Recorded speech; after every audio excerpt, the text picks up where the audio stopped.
Economy does not mean stock market, economy does not mean foreign cars coming into India, economy does not mean you wear better clothes or this and that. How many people in Mumbai streets, if there is no policeman, will stop at the red light?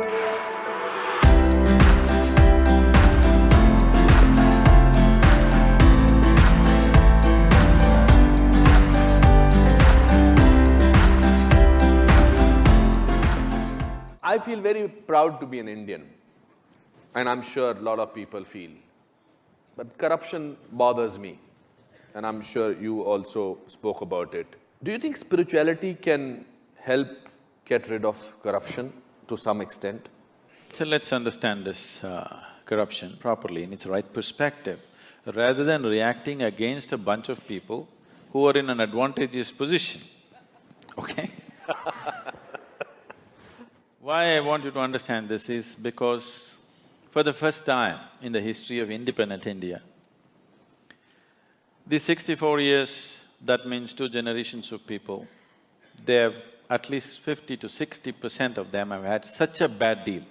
Today you and me will talk all this and go home and eat well. Correct. There's a whole bunch of people, almost 400 million people, who cannot do that. So, if we handle the next 5 to 10 years right, we can change that. It's a tremendous possibility which is on our threshold.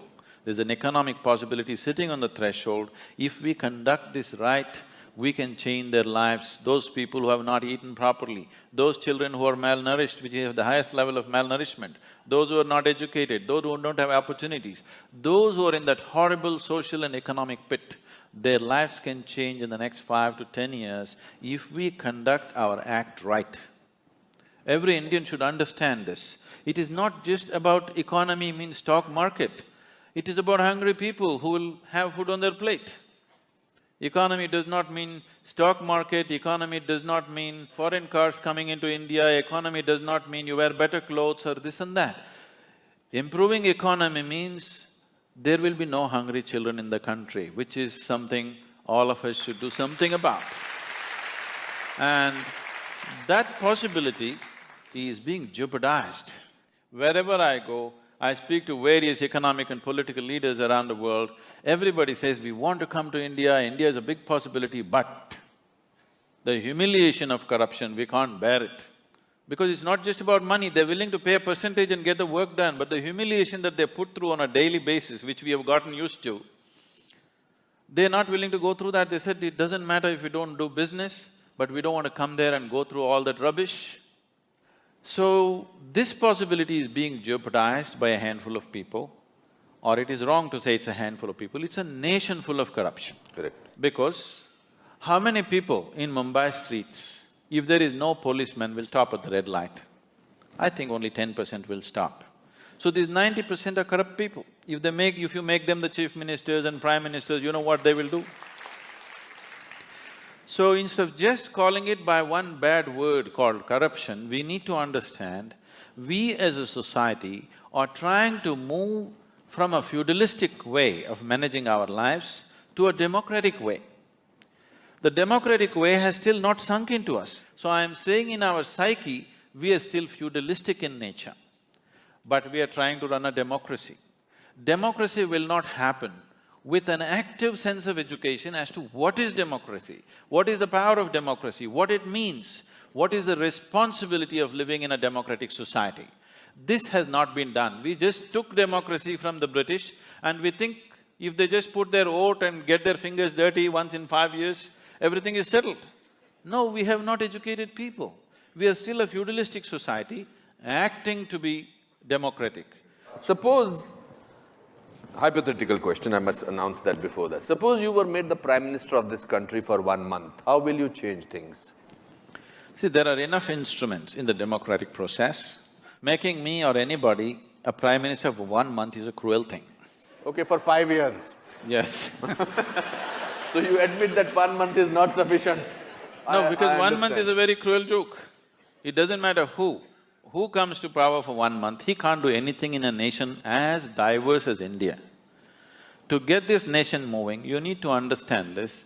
You cannot move this nation with policy, with rules. You can only move this nation When anything that you want to achieve in this country, you make it a movement. If you do not make it a movement, if people do not emotionally connect to that, no rules, no policy is going to work in this country. It is only people who have been implanted from somewhere, who have not grown up with Indian people, who do not understand this. They think if you make a rule, everything is going to work. This is not Switzerland. If you announce on the notice board, everybody will follow. Here you have to make a movement out of it. You have to make emotionally people connect to what needs to be achieved. If you are not able to do that, nothing is ever going to happen. So, whoever becomes the Prime Minister, I don't want to imagine myself there. What do you think should be done? It can be very easily done. There are examples of states which are going leaps and bounds ahead. If you saw Bihar just 10 years ago, it was just… I've driven through Bihar just wanting to see what Bihar is.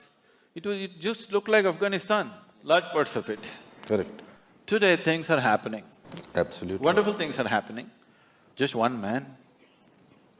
Things are happening in Gujarat, just one man. Absolutely. So can't we produce 25 men or women like that in this country for every state? Are we so impotent that we cannot produce 25 human beings with some integrity who will do something straight for this nation? And today you don't have to do much. India is sitting on a boom time. You just have to manage a few things and let it happen, that's all.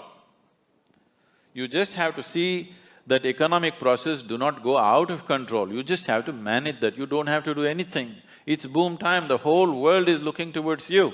The only two economies everybody is banking on is right now China and India. India is better equipped because it's a democracy, because all the numbers are scrutinized, but what is in China cannot be scrutinized, so many people are very suspicious and fearful because it's supported by the government.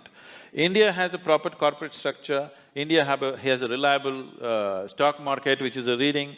Indian market is open, you can study what you want, you know where you're putting your money. So definitely India would be a natural destination for every investor in the world. Only thing is they're afraid of our corruption, not the system. They like our system. Our corruption… Corrupt system.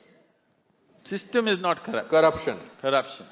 The reason it's the people who are He has a manning way it. of making me say things that he wants me to say. No, the people who are manning it. People who are manning it are the problem.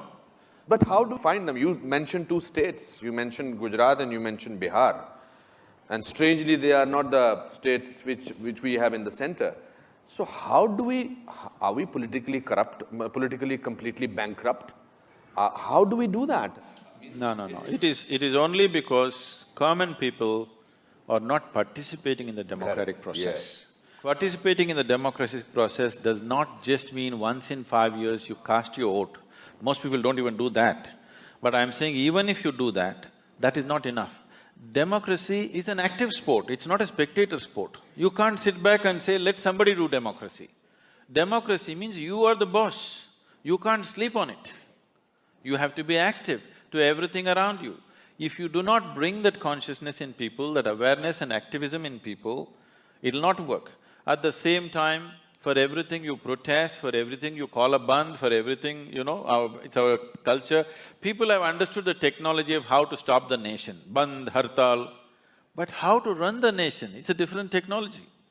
I'm saying, at least once a month, in your street, in your region, whatever is the sticking points in your area, in your street, just make a list of that, get a few people together, whoever the councillor, the MLA, call him for a meeting, talk to him what needs to happen. Casting vote once in 5 years is not good enough because you employ somebody and you don't see that he works. That is not… does make sense, isn't it?